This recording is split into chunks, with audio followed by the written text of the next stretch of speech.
It took 40 days and really still counting. That's how long the United States government was partially shut down. The federal workers were unpaid. Services were stalled. Flights were delayed and legal battles over food aid abounded.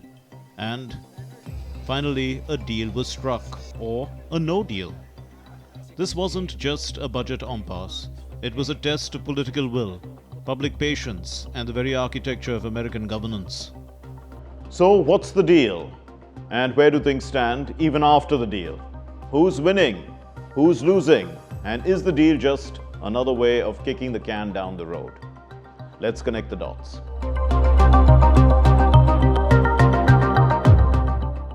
The Congress reached a bipartisan deal to end the 40-day US government shutdown by passing a stopgap funding measure that will keep the government open through January 30th, 2026.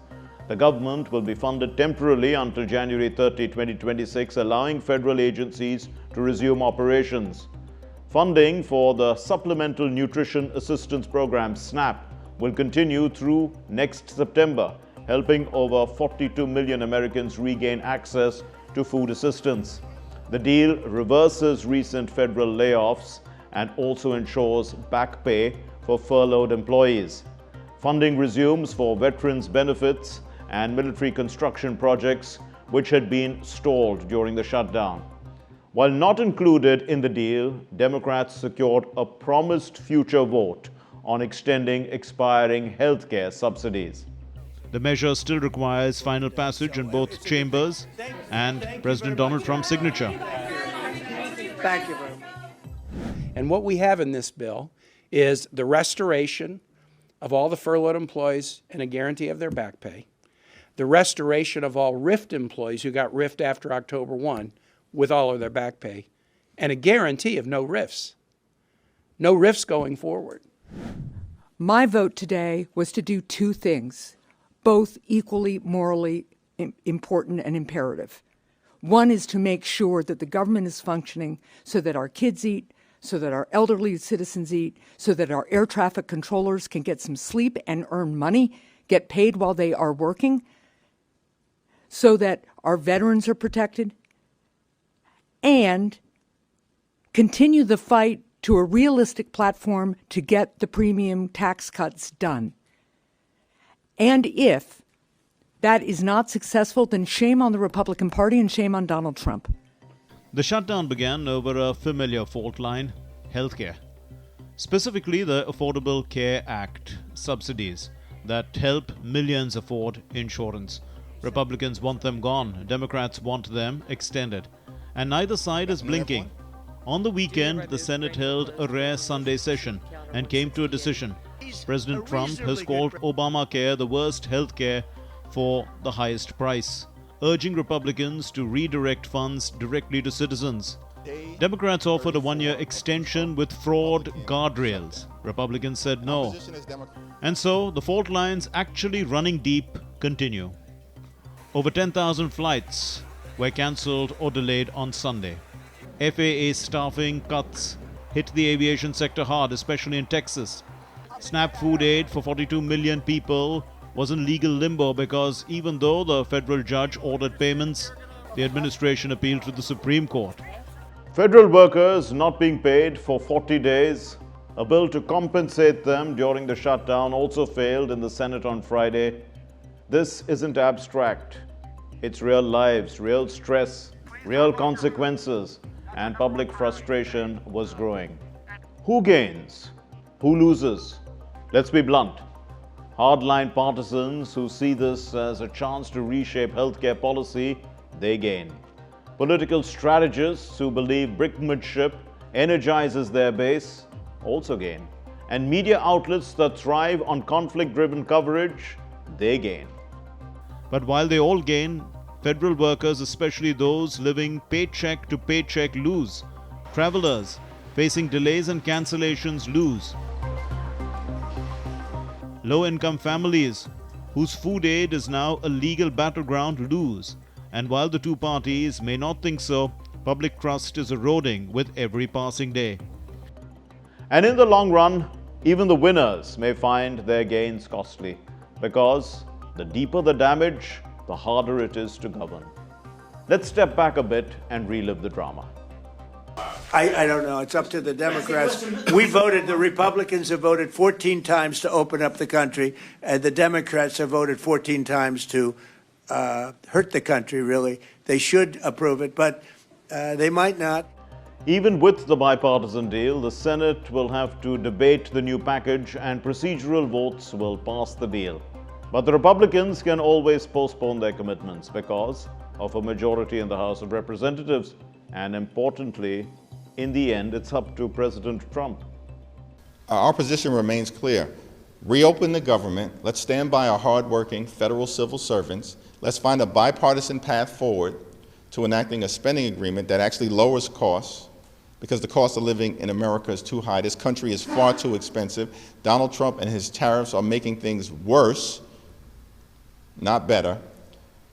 And anything that we do, any path that we find to move forward, has to decisively address the Republican health care crisis.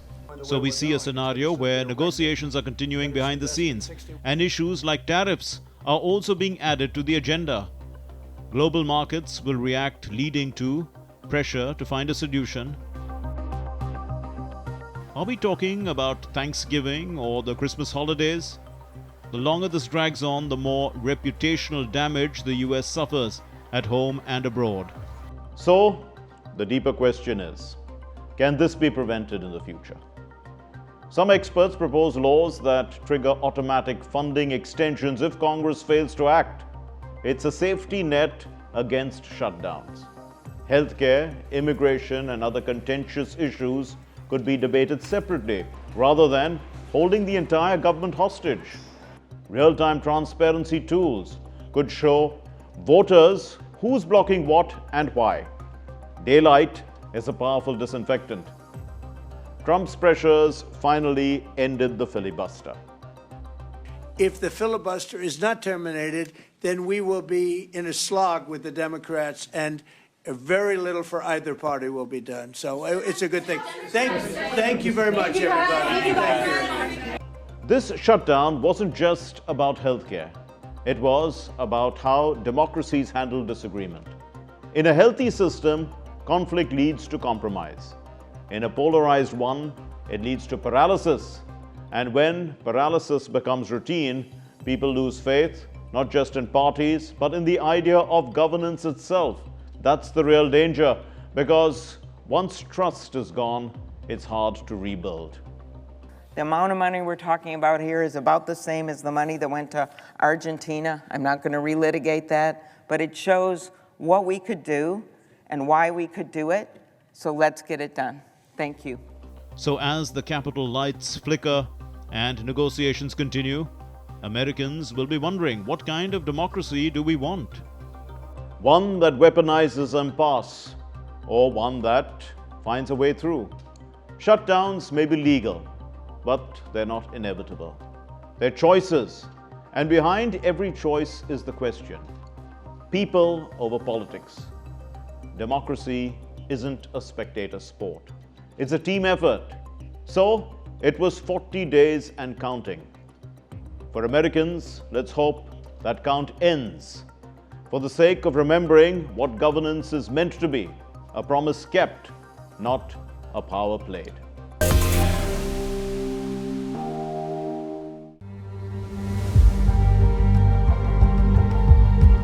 Tanzania has long been known as a beacon of peace and stability in Africa, a country that has avoided the turmoil seen in much of the region while enjoying steady economic growth. But that calm reputation is now being tested. Following a disputed election that handed President Samia Suluhu Hassan a second term, protests have erupted across the country. Security forces have been deployed. Opposition leaders are under arrest, and international concern is growing. Once admired for its unity and progress, Tanzania now stands at a crossroads, struggling to protect both its democracy and its peace.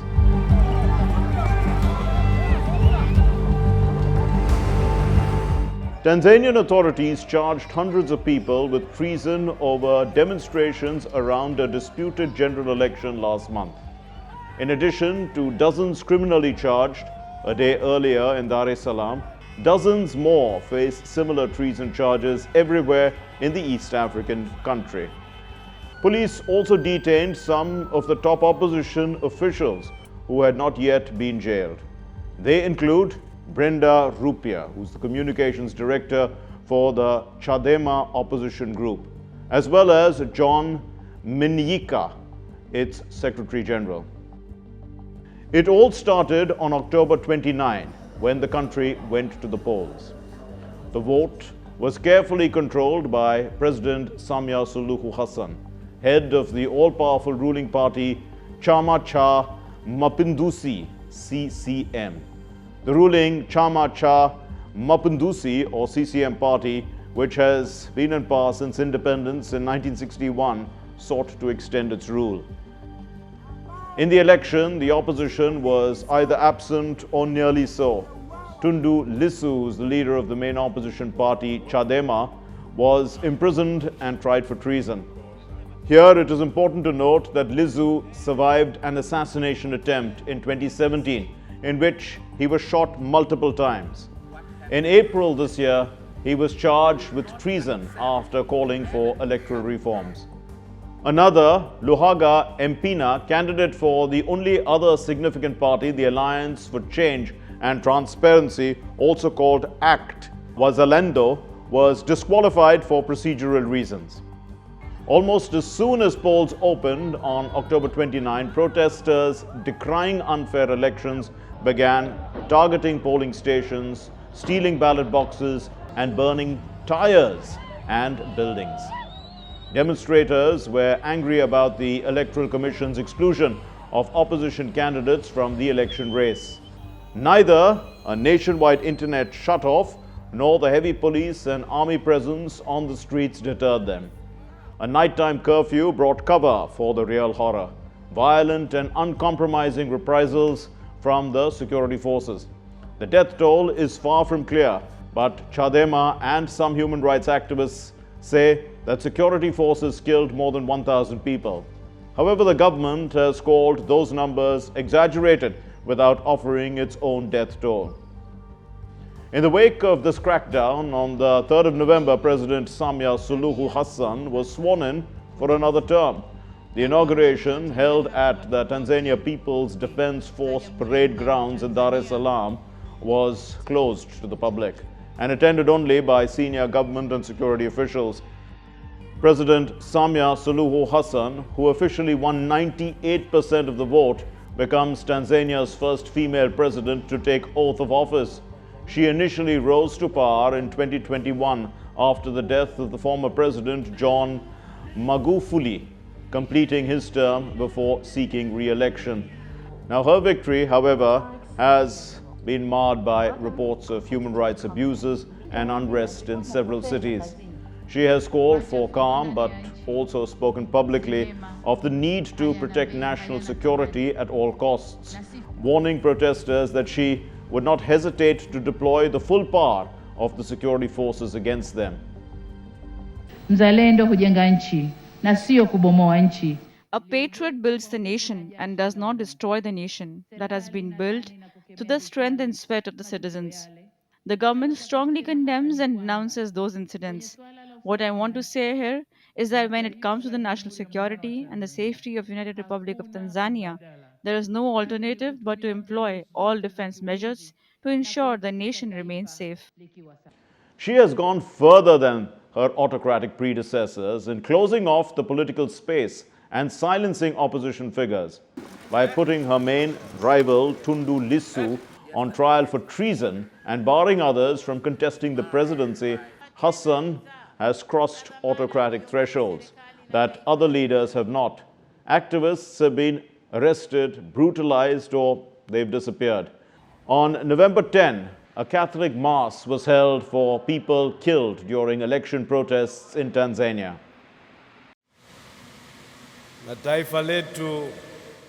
Our nation has been wounded, and it has lost its dignity. because of what transpired during the week of the general election. It has not only lost its honor, but also its people. Citizens who were unlawfully killed. There are people who were killed while demonstrating, yet the punishment for protesting is not death by gunfire. There are also those who were killed in their own homes. They were pursued and murdered right inside their houses. That does not in any way reflect the true image of Tanzania. Violent protests over Tanzania's disputed election results spilled across the border into the Kenyan town of Namanga. Chaos erupted as protesters scattered when stun grenades were fired, with tear gas clouds rising over the streets. Activists in Kenya criticized the East African Community (EAC) for remaining silent over the alleged killings of demonstrators in Tanzania. The Tanzanian election took place amid gathering political tension and what the opposition and human rights groups said was a campaign of repression. The United Nations said it had recorded reports of the forced disappearance of political dissenters, including a prominent diplomat, Humphrey Pole. Top members of the European Parliament said that the elections were neither free nor fair, noting that the election had taken place in a broader atmosphere of repression and fear. Tanzania has long been regarded as one of the region's most stable nations, often credited with peaceful power transitions and steady economic management. However, recent unrest and political tensions have raised concerns about its democratic trajectory and investment climate. In the Global Peace Index 2025, Tanzania ranks as the most peaceful country in East Africa, placing 73rd globally out of 163 countries. Yet observers say this long-standing reputation could come under strain if political divisions deepen. Economically, Tanzania's GDP is projected to grow by about 6.4% in 2026, supported by an 11.6% increase in the national budget to approximately $21.6 billion. As President Hassan begins her new term, she faces a dual challenge: restoring public trust and preserving Tanzania's reputation as a leading investment hub in East Africa.